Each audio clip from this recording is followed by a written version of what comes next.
দেখবো রুহুটা কি, হোয়াট ইজ দ্য স্পিরিট, রুহু কি আগে জানবো, আগে দেখবো। কিন্তু রুহু খুঁজে পায় না। কয় ওয়েট কর, ওজন দে। ওজন দেওয়ার পরে দেখে ওই রোগীর যখন আগে ওজন ছিল 80 কেজি, কত কেজি, 80 কেজি, মরার পরে হয়েছে আবার 82 কেজি। সুবহানাল্লাহ, বাড়ছে না কমছে? বাড়ছে না। এখন কয় কিরে সমস্যা কি? একজনে কমে একজনে বাড়ে, তার মানে বোঝা গেল রুহ কার হুকুম? জোরে কোন কার হুকুম? আরো যারা বলেন কার হুকুম? বিজ্ঞানের বোঝা গেল না, না এটাকে ধরাও যাবে না, ছোঁয়া যাবে না। ধরার জন্য কত বিজ্ঞানী কতজনের চেষ্টা করছে, পারে না। এই কারণ এই রুহকে ধরা যায় না, এই রুহকে ছোঁয়াও যায় না। যাবে? রুহকে ছোঁয়াও যাবে না, ধরাও যাবে না। খাঁচার ভিতর অচিন পাখি কেমনে আসে যায়, খাঁচার ভিতর অচিন পাখি কেমনে আসে যায়, তারে ধরতে পারলে মনোবিরি, তারে ধরতে পারলে মনোবিরি, দিতাম পাখির পায় কেমনে আসে যায়, পাখি কেমনে আসে যায়। আলহামদুলিল্লাহ, আলহামদুলিল্লাহি ওয়াকাফা ওয়া সালামুন আলা ইবাদিল্লাহি নাসতাফা। আম্মা বা'দ, ফাউযু বিল্লাহি মিনাশ শাইতানির রাজীম। বিসমিল্লাহির রহমানির রহিম।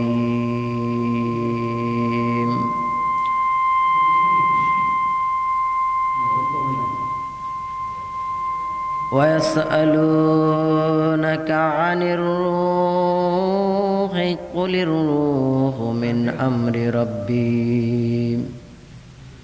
ওয়া মা উতীতুম মিনাল ইলমি ইল্লা ক্বালিলা।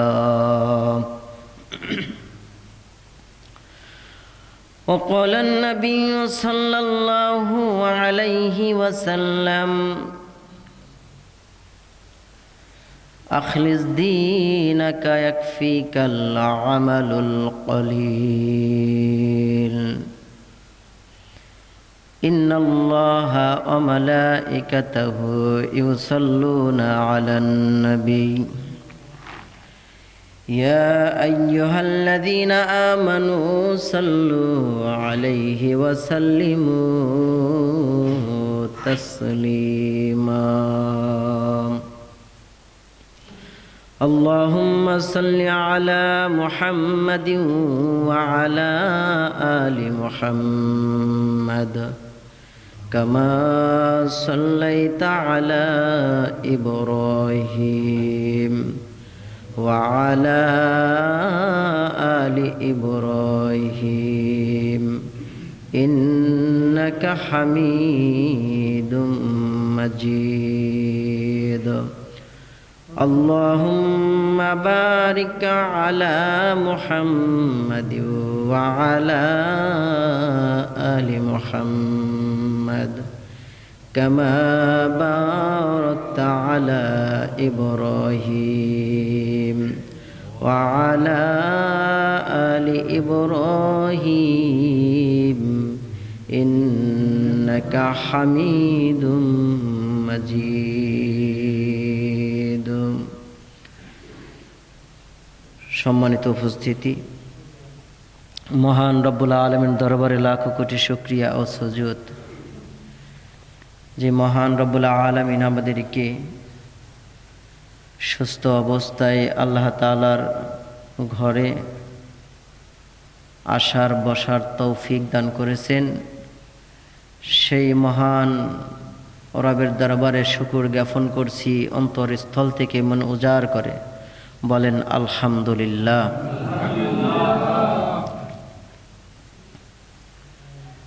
আল্লাহ রব্বুল আলামিন আমাদের রব, কোনো সন্দেহ আছে? তিনি আমাদের রব। এই কথাটা আমরা অনেক আগে সাক্ষী দিয়ে দুনিয়াতে আসছি। তার আগে আমার ভূমিকার প্রারম্ভে যে আলোচনার বিষয়বস্তু, আমরা সকলেই নবীকে নবী মানি। মানি তো? জোরে বলেন, মানি তো? নবীকে নবী বলে স্বীকার করি, এটা একটা ইমানের অংশ। আল্লাহর কিতাব মানি, এটাও ইমানের অংশ। আল্লাহ তাআলা অসংখ্য কিতাব আল্লাহ তাআলা পাঠাইছেন, সহিফাও পাঠাইছেন, কিন্তু আসমানি কিতাব 104 খানা। কয়খানা? 104 খানা আসমানি কিতাবের ভিতরে প্রধান হলো 4 খানা। এই প্রধান 4টি কিতাব তাওরাত, ইনজিল, জাবর, আল কুরআন। পৃথিবীতে যত মতবাদ, যত কিছু আসছে, আরও যত আসবে, সব কিছুর সমাধান দিতে পারে, বুঝে নাই, আল কোরআন। বলেন, সব কিছুর সমাধান দিতে পারে আল কোরআন। সন্দেহ আছে? সন্দেহ নাই। কেন সন্দেহ নাই? আল্লাহ বলেন, যালিকাল কিতাবু লা রাইবা ফীহি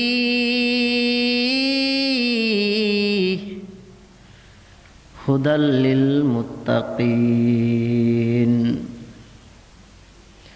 আল্লাহ তাআলা বলেন, এটা তো ওই কিতাব, যালিকাল কিতাব। যালিকা শব্দ একটি আরবি শব্দ, এটা ব্যবহার হয় দূরবর্তী জিনিসের জন্য। বলেন তো, কোরআন আসছে দূর থেকে আসছে না কাছে থেকে আসছে? দূর থেকে আসছে না? এজন্য আল্লাহ বলতে, যালিকাল কিতাব, এটা তো সেই কিতাব, লা রাইবা ফীহি, কোনো সন্দেহ নাই এর মধ্যে। সুবহানাল্লাহ গণ। পৃথিবীতে যত কিতাব আসবে, যত কিতাব পড়বে, যত কিতাব মানুষ বানাবে, সব কিছুর ভিতরে ভুল আছে না নাই? কিন্তু এমন একটা কিতাব আল্লাহ তাআলা পাঠাইছেন, যেই কিতাবটা স্বয়ং আল্লাহ রাব্বুল আলামিনের ভাষা, স্বয়ং আমার মাওলার কথা, স্বয়ং আমার মাওলার বাণী, স্বয়ং আমার মাওলা আল্লাহ তাআলা পাঠাইছে। জোরে বল সুবহানাল্লাহ। এই কিতাবেই আল্লাহ তাআলা সাক্ষ্য প্রদান করতেছে, আমি যে তোমাদের রব, আমি যে তোমাদের প্রভু। তোমরা কিন্তু সাক্ষ্য দিয়েছো। কখন সাক্ষ্য দিয়েছি এই কথা কিন্তু আমাদের কারো মনে নাই। আছে নাকি? আল্লাহর সাক্ষী দিয়ে আসছেন যে আমার আল্লাহ আমাদের রব, এটা মনে আছে কেউ? মনে নেই। আচ্ছা বলেন তো, যেই শিশুটি মায়ের গর্ভ থেকে দুনিয়াতে আসলো,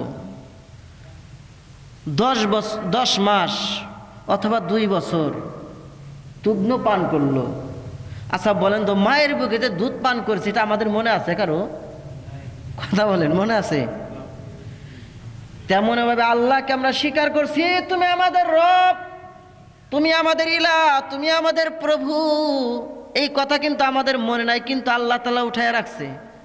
আমরা যে অস্বীকার করব, এই কথা আল্লাহ জানে না? জান না? বলেন, আমরা যে দুনিয়া আসে অস্বীকার করব যে তুমি আমাদের রব না, এই কথা আল্লাহ তাআলা আগে নোট করে রাখছে। তাহলে ভাইয়েরা আমার, কথাটা বোঝার জন্য আমি আপনাদেরকে আরেকটু ক্লিয়ার করে কথা বলবো। জগৎটাকে আল্লাহ তাআলা চারটা ভাগ করেছে। কয়টা? জগৎটাকে চারটা ভাগ করেছে। এক নম্বর জগতের নাম হলো আলেমে আরওয়াহ। সুবহানাল্লাহ কোন? আলেমে আরওয়াহ। এই জগতের নাম হলো রূহের জগৎ। কিসের জগৎ? আল্লাহর নবীকে প্রশ্ন করা হয়েছিল, আল্লাহর নবী আপনি যে নবী দাবি করেন, আপনি যে পয়গম্বর, বিশ্বাস ততক্ষণ পর্যন্ত করব না যতক্ষণ পর্যন্ত আমাদের তিনটা প্রশ্নের উত্তর দিতে পারবেন। দুইটা প্রশ্নের উত্তর বলছি, বাকি আছে একটা, ঠিক কিনা? রূহ কি? আল্লাহ রাসূলকে জিজ্ঞাসা করেছে রূহ কি? এ কথাটা আল্লাহ তাআলা কুরআনুল কারীমে বলছেন, ওগো পয়গম্বর, ওগো সরকার, লোকের আপনাকে জিজ্ঞাসা করবে, ওয়ায়াসআলুনাকা আনির রূহ কুলির রূহু মিন আমরি রাব্বি ওয়া মা উতীতুম মিনাল ইলমি ইল্লা কলিলা। জোরে বলেন আল্লাহু আকবার। আল্লাহ বলেন লোকের আপনাকে প্রশ্ন করবে রূহ কি, আমাদেরকে জানান। ওয়ায়াসআলুনাকা আনির রূহ, আপনি বলেন কুলির রূহ মিন আমরি রাব্বি, রূহ হচ্ছে আমার আল্লাহ তাআলার আদেশ মাত্র, আল্লাহর হুকুম মাত্র। আল্লাহ যদি বলে হয় হয়ে যায়, আল্লাহ যদি বলেন না হয় না, আল্লাহর হুকুম মাত্র। কারণ এই রূহ এমন একটা বস্তু যে এই রূহকে কিন্তু ধরাও যায় না, ছোঁয়াও যায় না। যায় নাকি? পারছে কেউ?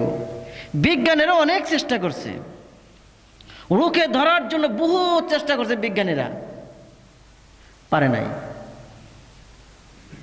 এক বিজ্ঞানী তো রূহ ধরার জন্য প্রুফ গ্লাস তৈরি করছে, যে বুলেট ঢুকে না এমন গাড়ি আছে না, বুলেট প্রুফ গাড়ি।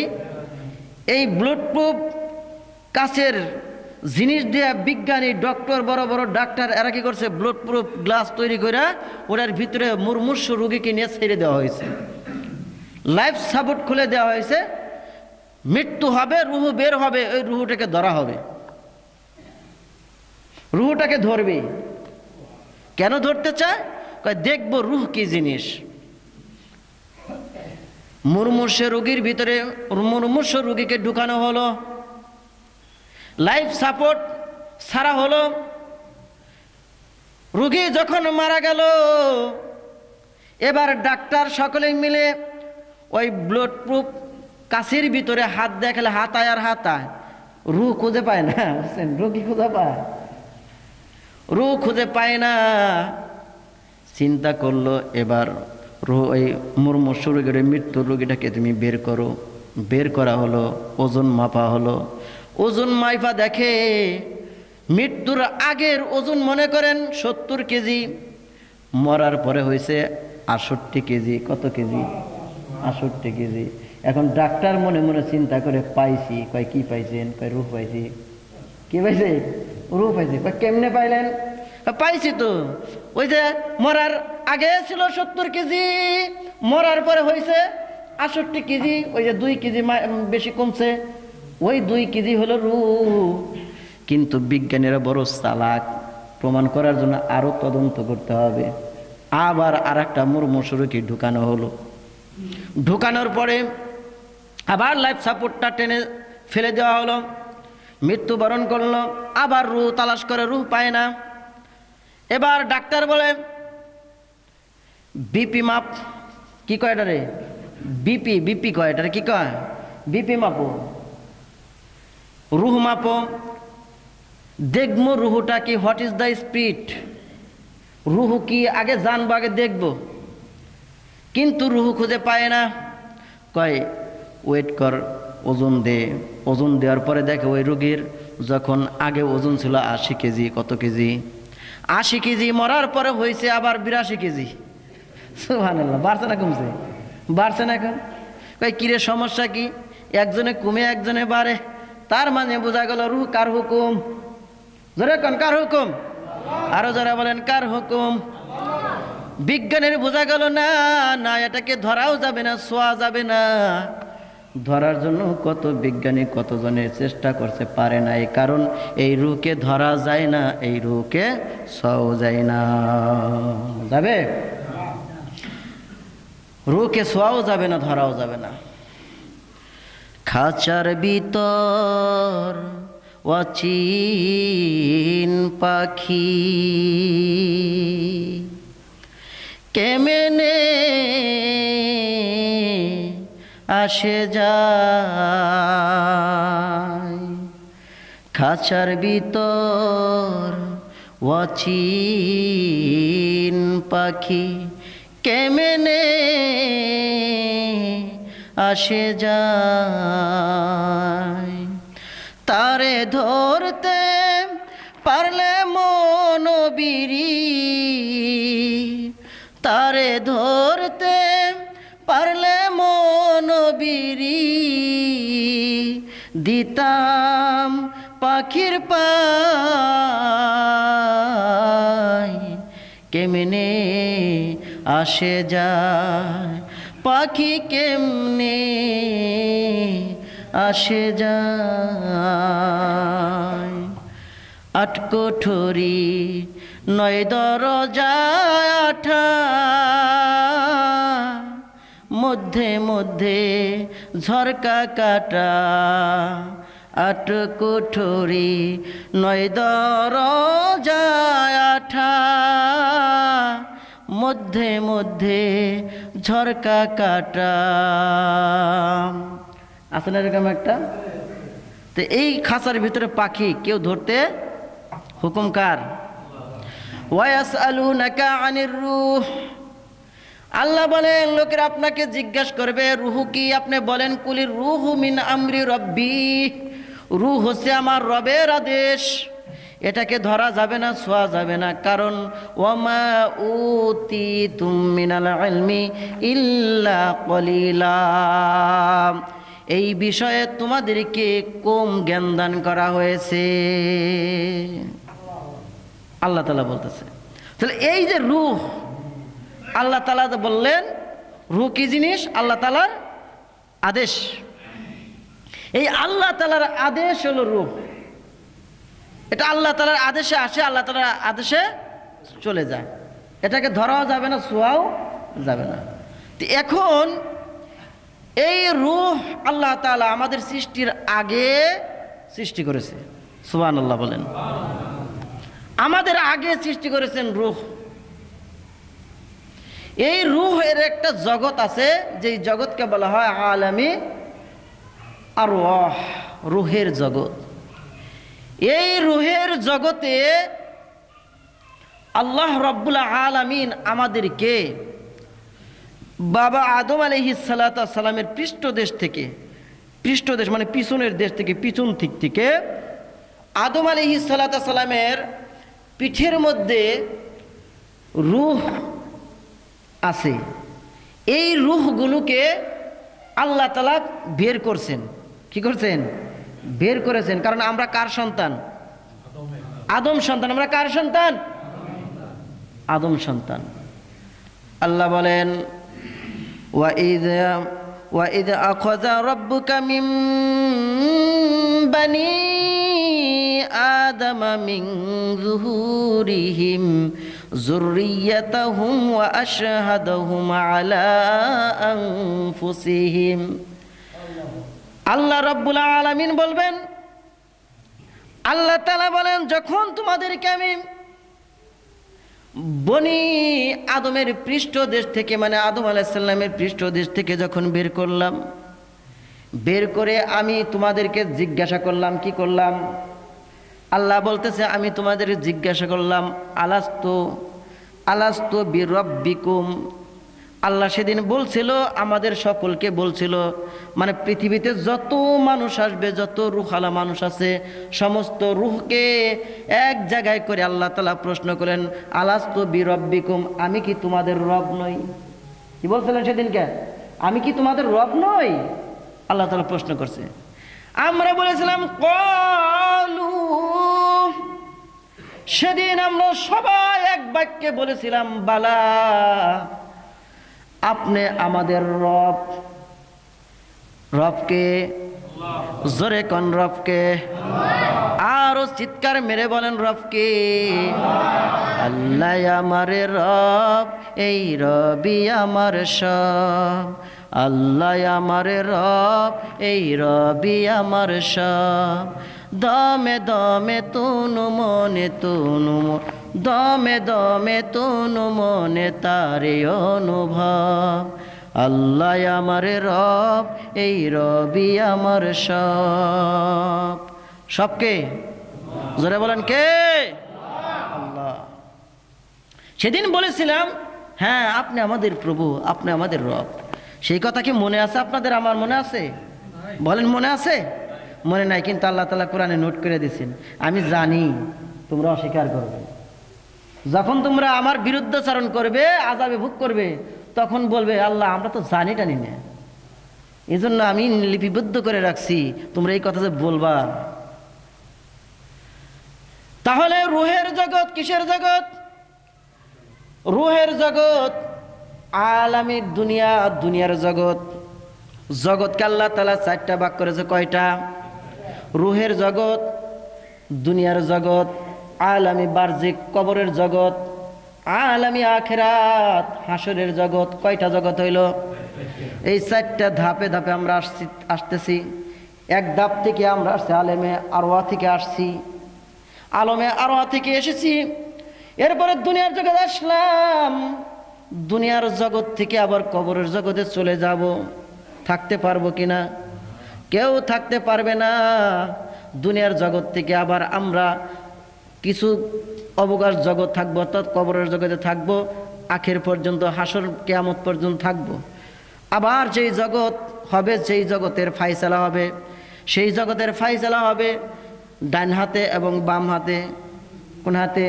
ডান এবং বাম। ডান হলে জান্নাত, বাম হলে জাহান্নাম। এটার অপেক্ষায় থাকেন। তাহলে জগৎ চারটা। আবার যেই জগৎ থেকে আমরা আসছি আলেমে আরওয়াহ, এই রূহটা কি এটাকে বোঝানোর জন্য আমি আরেকটু ক্লিয়ার করে বলি। এই যে রূহ আমার ভিতরে আসছে, তাফসিরে মাঝহারের ভিতরে আল্লামা সানাউল্লাহ পানিপতি লিখছে। তাফসিরে মাঝহারিতে আল্লামা সানাউল্লাহ পানিপতি রহমাতুল্লাহ আলাইহি লিখেছেন, তার তাফসিরে আছে যে এই যে মানুষের ভিতরে রূহ আছে, এইটা কিন্তু আসল রূহ না। এটা কি রূহ না? আসল রূহ না। রূহ হলো জীবনের শক্তি। কি শক্তি? প্রাণ শক্তি, জীবনের শক্তি।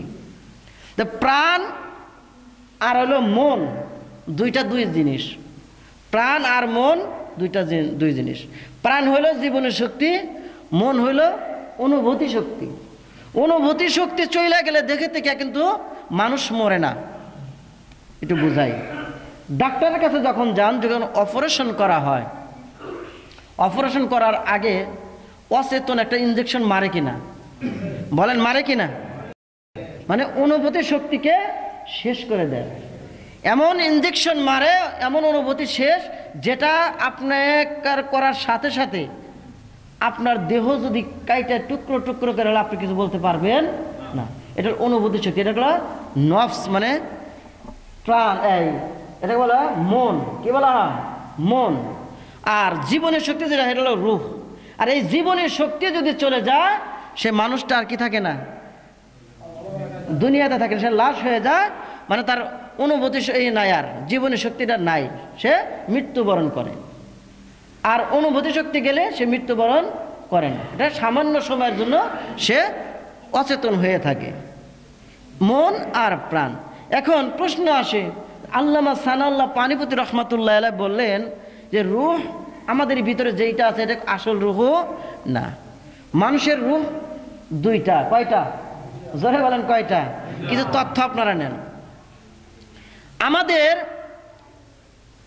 আমরা যেই রূহের মাধ্যমে আমরা চলাফেরা করতেছি, সেই রূহটা আসমানে। বলেন কোথায়? 7 আসমানের উপরে ওই রূহ। সেই রূহের ছায়া আমাদের উপরে পড়ার কারণে আমরা হাঁটা চলাচল করি। সেই ছায়া যখন পড়বে না, আমরা হাঁটা চলাচল করব না। সাপোজ বোঝানোর জন্য আমি বলি, এই যে আকাশে সূর্য উঠছে, এই সূর্য কয়টা? একটা সূর্য। এখন এই সূর্যর দিকে যদি একটা আয়না ধরেন, আচ্ছা বলেন তো আয়নার ভিতরে সূর্য আছে কিনা? জোরে বলেন আছে কিনা, বুঝে শুনে বলেন আছে। আয়নার ভিতরে যে সূর্য আছে ওটা ধরার কারণে। আচ্ছা এই সূর্যের তাপ এখন রৌদ্রে যদি যায় আমরা অনুভূতি হয় কিনা? লাগে তো, তাপ, একটু তাপ লাগে। এখন আপনি আয়নার ভিতরে সূর্যটা ধরবেন, ধরার পরে আপনার শরীরে লাগাবেন, ওই আয়নার যে তাপটা, তাপ লাগবে তো? লাগবে না? কিছু লাগবে। তাহলে সূর্য একটা, কিন্তু ওই সূর্যটা এই আয়নার মধ্যে প্রতিফলিত হওয়ার কারণে যেমন তাপ ছড়াচ্ছে, ওই রকম সাত আসমানের উপরে যে রুহটা, ওই রুহটার মাধ্যমে রুহুর ছায়া আমাদের পড়ার কারণে আমরাও হাঁটা চলাচল করতেছি। সুবহানাল্লাহ। ওই রুহের ছায়া হলো আমরা, ওই রুহের ছায়া। রুহ মূলত একটাই, কিন্তু রুহের ছায়া নিয়ে আমরা বেঁচে আছি। যেদিন ওই রুহের ছায়া আমাদের কলবে পড়বে না, আমাদের দেহে পড়বে না, সেদিন আমরা আর এই দুনিয়াতে থাকবো না। এটা হলো রুহ। এখন এই রুহ আলেমে আরওয়াহ থেকে আসলাম, এই রুহ আবার মৃত্যুর পরে কোথায় যাবে? প্রশ্ন আসে না? নাই আসে না প্রশ্ন? যে রুহ যায় কই? রুহ তো একটা জায়গা, যাওয়ার জায়গা আছে। রুহ দেহ থেকে চলে যায়, ছায়াটা চলে যায়, ছায়াটা কোথায় যায়? হাদিসের মধ্যে আসছে নবী করিম সাল্লাল্লাহু আলাইহি ওয়াসাল্লাম সাহাবেদের নিয়ে বসা, নবীর হাতে একটা লাঠি নিয়ে নবী করিম সাল্লাল্লাহু আলাইহি ওয়াসাল্লাম মাটির মধ্যে খেলে আঁকাআঁকি করতেছে, একটা কবরের পাশে বসা। কিছুক্ষণ পরে নবীজি আসমানের দিকে তাকাইলেন, আবার নিচের দিকে তাকায় আবার সাহাবদের বলছে, সাহাবীরা তোমরা কবরের আযাবকে ভয় করো। কিসের আযাব? বলেন কিসের আযাব? কবরের আযাব আছে তো? বিশ্বাস করেন তো? কিছু নাস্তিক বিশ্বাস করে না, কবরে আবার আযাব কিসের রে? শোনেন, দুনিয়ার আযাব, দুনিয়ার শাস্তি, এটা হয় আমাদের দেহের উপরে। কিসের উপরে? যদি এখানে যদি চিমটি কাটা হয়, ব্যথা লাগবে কি লাগে না? কথা বুঝেন, ব্যথা লাগবে তো? এটা হলো শরীরের উপরে আযাব। এজন্য শাস্তি যখন আমরা পাই অপরাধের কারণে, দুনিয়াতে শাস্তি যখন দেওয়া হয়, গ্রামেই দেওয়া হোক বা জেলখানায় দেওয়া হোক, কিসের উপরে দেয়? দেহের উপরে দেয়, দেহের উপরে শাস্তি দেয়। আর কবরের ভিতরে শাস্তি হবে হলো রুহের উপরে। কিসের উপরে? এখন অনেকে বলে এই মাটির দেহ তো মাটির সাথে পৌঁছেই যাইব, আল্লাহ আবার শাস্তি দিব কেমনি? বলে কি বলে না? তাহলে শাস্তি কি দেহের দিবে না রুহকে দিবে? দুনিয়ার আযাব দেহের উপরে, আর কবরের আযাব রুহের উপরে। রুহের উপরে আযাব দেওয়া হবে। আর হাসরের ময়দানে যখন হাসর নাসর হয়ে যাবে, আল্লাহ তাআলা ওই আখিরাতের জগতে আপনাকে আযাব দেওয়া হবে, দেহের উপরেও রুহের উপরেও, দুটার উপরে আযাব দেওয়া হবে। তাহলে কি ভয়ানক হবে আযাব? কঠিন আযাব হবে। আল্লাহ রাসূল সাল্লাল্লাহু আলাইহি ওয়াসাল্লাম বললেন, সাহাবীরা তোমরা কবরের আযাবকে ভয় করো। যখন এই কথা বলছে, উসমান রাদিয়াল্লাহু তাআলা কবরের পাশে যায় কান্নাকাটি শুরু করে দিয়েছে। দেখেন, শুধু নবী বলছে কবরের আযাবকে ভয় করো, কঠিন আযাব। আর আমরা হুজুররা কত আযাবের কথা বলতেছি, বলতে বলতে বলতে বলতে শেষ করে আনছে, কিন্তু ভয় আর আসতেছে না। কেন? আমাদের ভিতরে ইমানের কমজোর আছে, ইমান কম। ইমানের কম থাকার কারণে মানে ওই আযাব, যে এত আযাব আসবে এটা আমরা মালুম করতেছি না, বুঝতেছি না, ইমান কম থাকার কারণে। কিন্তু দেখবেন কিছু মানুষ একটু খালি আযাবের কথা বললেই চোখ দিয়ে ধর করে পানি পড়তেছে, কারণ কি? তার ইমানে ধাক্কা মারে বেশি। তো ইমানের ভিতরে পাওয়ার আছে, কম বেশি আছে, বুঝতে পারছেন? ইমানের ভিতরে কম বেশি আছে। তে এই রূহ মৃত্যুর পরে যখন মৃত্যু আসবে, মালাকুল মউত আসবে, এখন হাদিসের ভিতরে আসছে ভালো আত্মা মানে ভালো রূহ, ভালো আত্মা ভালো রূহ, এর জন্য ফেরেশতারা এই রূহটাকে নেওয়ার জন্য টানাটানি শুরু করে দিবে। সুবহানাল্লাহ বলেন। আজরাইল আলাইহিস সালাতু ওয়াস সালাম এই ভালো আত্মাকে নেওয়ার জন্য যখন আসবেন, তখন আজরাইল এসে বসবেন, বসা পরে বলবেন, হে পবিত্র আত্মা তুমি বের হয়ে আসো। আজরাইল বলবে বের হয়ে আসো। তো পবিত্র আত্মাটা আনন্দে স্বাচ্ছন্দ্যে আস্তে আস্তে বের হয়ে আসবে। যখন মালাকুল মউতের হাতে যখন আত্মাটা আয়সা করবে, আর এদিকে আল্লাহ তাআলার কিছু ফেরেশতারা সাদা কাপড় ধবধবে সাদা কাপড় নিয়ে আসবে। আসার পরে আজরাইল আলাইহিস সালামের হাতে পাওয়ার সাথে সাথে তারা কি করে জোর করে কি করবে, একেবারে টান দিয়ে থাপা দিয়ে নিয়ে যাবে, কারাকারি শুরু করে দিবে। আজরাইল বলে, কারণ কি? তোমরা এমন করতেছো কেন? তারা বলবে, হে মালাকুল মউত, এ পবিত্র আত্মা, এর ভিতর থেকে এত সুন্দর সুঘ্রাণ বের হইতেছে, আমরা পাগল হয়ে গেছি। সুবহানাল্লাহ।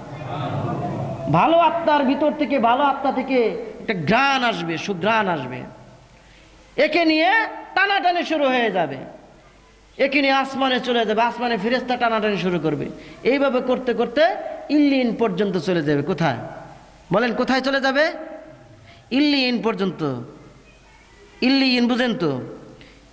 ইল্লিন হইল ভালো আত্মার স্থান, ওখানে নাম লেখা হয়। কি লেখা হয়?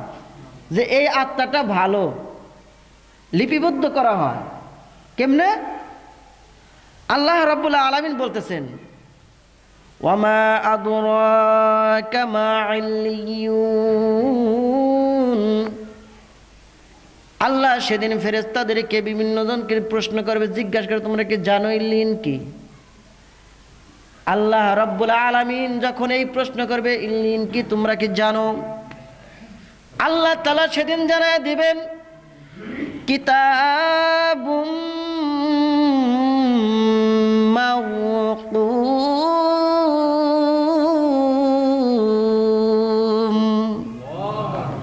আল্লাহ বলবেন, এটা লিখিত একটা পুস্তক। সুবহানাল্লাহ। খাতার ভিতরে লেখেন না, খাতার ভিতরে লেখালেখি করেন না, লেখা রাখেন না, যে কোনো জিনিস ডকুমেন্টস লিখে রাখেন। তো এরকম ভালো রূহকে ইল্লিনে নিয়ে যাবে। আল্লাহ জিজ্ঞেস করবে, এটা কি জানো? এই জায়গাটা কি? ইল্লিনটা কি? তখন আল্লাহ তাআলা নিজেই প্রশ্ন উত্তর দেবে, এটা হলো লিখিত একটা পুস্তক। তখন ফেরেশতারা কি এই রূহটার ভালো আত্মাটার নাম লিখে রাখবে। অমুকের ছেলে অমুকের পুত্র, ফুলান ইবনে ফুলান লিখে রাখবে, অমুকের ছেলে অমুক লিখে রাখবে।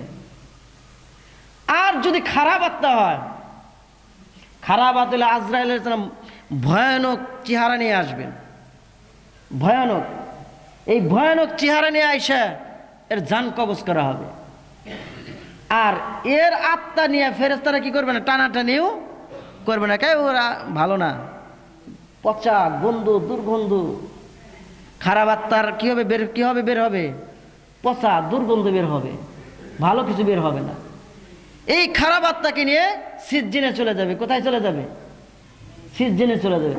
সেখানে ওই সিজ্জিনটা কি? ওটা একটা লিখিত বস্তু, ওখানে নাম লিপিবদ্ধ করা হবে। এরপরে তাকে আবার ওই যে কবরের ভিতরে যে লাশ রেখে আসছেন, যার দেহটা রেখে আসছেন, আসার পরে ওই রূহটাকে আবার তার ভিতরে ফিরিয়ে দেওয়া হবে। ফিরিয়ে দেওয়ার পরে ফেরেশতারা জিজ্ঞাসা করে, মার রব্বুকা, তোমার রব কে? কি জিজ্ঞেস করবে? বলেন তো, রব কে? বলেন, আপনারা বলেন, রব কে? রব্বি আল্লাহ। ওই যে আল্লাহ বলছে আলেমে আরওয়া, আমাকে যে রব স্বীকার করে আসছো, যে ব্যক্তি রব স্বীকার করে আসছে দুনিয়াতে, ওই হিসেবে কাজ করছে, সে বলবে রব্বি আল্লাহ। এই যে আমি আপনাদেরকে প্রশ্ন করতে, আপনারা উত্তর দিতেছেন রবকে, ঠিক এইভাবেই প্রশ্ন করবে ফেরেশতারা উঠাইয়া, তাই বেটা ওঠ, উঠে বল রবকে। আবার দেখায় দেখে বলবে মান হাজা রসুল, মান হাজা, ওই ব্যক্তিটাকে জিজ্ঞাসা করবে। দুনিয়াতে রসুলকে দেখেছেন? রসুলকে দেখছি আমরা? দেখে নাই। কিন্তু ইমানদার যখন, ইমানদার বান্দাকে যখন উঠানো হবে, মুমিন বান্দা, ওই যে আলেমে আর ইল্লিজিনে যেটাকে রাখা হয়েছে, ওই বান্দাকে যখন উঠাবে সে বলতে পারবে এটা আমাদের রসুল, এটা মুহাম্মদ রাসূলুল্লাহ সাল্লাল্লাহু আলাইহি ওয়াসাল্লাম। সে বলতে পারবে আমরা পড়েছি, কোরআনে শুনেছি, কোরআনে পড়েছি, হাদিসে শুনেছি, নবী এমন এমন হবে, বলতে পারবে। আর খারাপ আত্মা বলতে পারবে না। আবার জিজ্ঞেস করা হবে, এই বেটা তুই কোন ধর্মের আছিলি বল, মা দিনুকা, তোমার দিনটা কি ছিল? প্রশ্ন করা হবে তোমার দিন কি ছিল। যদি আমি আপনি এই দিনের পথে চলে থাকি, অটোমেটিকলি আমাদের মুখ থেকে বের হয়ে আসবে দিনিয়াল ইসলাম। আমার ধর্ম কি? আমার দিন কি? সন্দেহ আছে? ইসলাম আমার ধর্ম। কিন্তু বর্তমানে এমন অবস্থা হয়ে গেছে, ইসলাম ছাড়া, ইসলামের রীতি নীতি ছাড়া আজকে সমাজ আমরা বসবাস করতেছি। ইসলামী রেওয়াজ যেভাবে চলার কথা সেইভাবে আমরা চলছি না। আমি আপনাদেরকে উদারত আহ্বান করব, শেষ কথাটা আমি আপনাদেরকে জানাই দেব, আমার দায়িত্ব এটা, দিনের দাওয়াত আমার দায়িত্ব, হকের কথা বলা আমার দায়িত্ব। আমি যেই জায়গায় বসেছি এই জায়গায় থেকে যদি আমি হকের কথা না বলতে পারি, কিয়ামতের দিন আমার জিহ্বাটাকে কেটে দেওয়া হবে। আপনারা কে খুশি হবেন, কে বেজার হবেন, এটা আমি দেখব না। আমি খুশি করব কাকে? আল্লাহকে। আল্লাহকে খুশি করার জন্য আমি আপনাদেরকে বলবো, সামনে আসতেছে কি কয় ওটাকে, 31 না কি বলে ওটা, হ্যাঁ বলেন না কে, জোরে বলেন, আপনারা তো বলতে পারবেন, আমি হুজুর এত কিছু বুঝি না। হ্যাঁ ভাইয়ের আমার, মুসলমানের সন্তান, হ্যাঁ এগুলো কইরেন না, কইরেন না। আল্লাহ রাব্বুল আলামিন ডাইরেক্ট কোরআনে ঘোষণা করেছেন, যেই ব্যক্তি অন্য ধর্মের মতানুসারে তারা সাংস্কৃতিক বিশ্বাসী করবে, সংস্কৃতি পালন করবে, আমি ওই ধর্মকে তাকে গ্রহণ করব। তাহলে খবরদার, এই যে পার্টি, এই পার্টির নামে কত কিছু চলে, চলে কিনা? কত গান বাদ্যযন্ত্র দিয়ে হারাম কাজ চলতেছে, মদ চলতেছে, জুয়া চলতেছে, নারী জেনাকারী চলতেছে, চলতেছে কিনা বলেন? এগুলো চলে। তাহলে ভাইয়ের আমার, একটা মুসলমান হয়ে, মুসলমানের সন্তান হয়ে কখনো এগুলো করতে পারে না। আমি যুবক ভাইদের পায়ে হাত রেখে বলি, ভাইয়ের আমার, মুসলমানের ঘরে সন্তানের জন্ম নিয়েছেন, খবরদার এগুলোর ভিতরে যান না। এই নববর্ষ পালন করবেন মুসলমান হয়ে, মুসলমান কি আপনি কি ওই ইংরেজি নববর্ষ পালন করবেন? এই 31st নাইটের যদি কথা যদি আপনি বলি, এই ইতিহাস যদি বলি, আপনি কাঁদবেন। কেমনে আসলো এই রাত্রটা, কিভাবে আসলো এই রাত্রটা? মুসলমানের রক্তে রঞ্জিত করেছে, হোলি খেলেছে মুসলমানের রক্ত দিয়া এই রাত্রে। আপনি সেই রাত আপনি উদযাপন করেন বছর পঞ্জি করে, একটা আনন্দ উৎসবের কি পাইছে একেবারে। এজন্য ভাইয়ের আমার, আমি আপনাদেরকে শেষ অনুরোধ করব, এই কাজ থেকে বিরত থাকবেন তো ইনশাল্লাহ? হাত ওটায় দেখান দেখি, সাক্ষী রাখেন আল্লাহকে, হ্যাঁ সাক্ষী রাখেন আল্লাহ।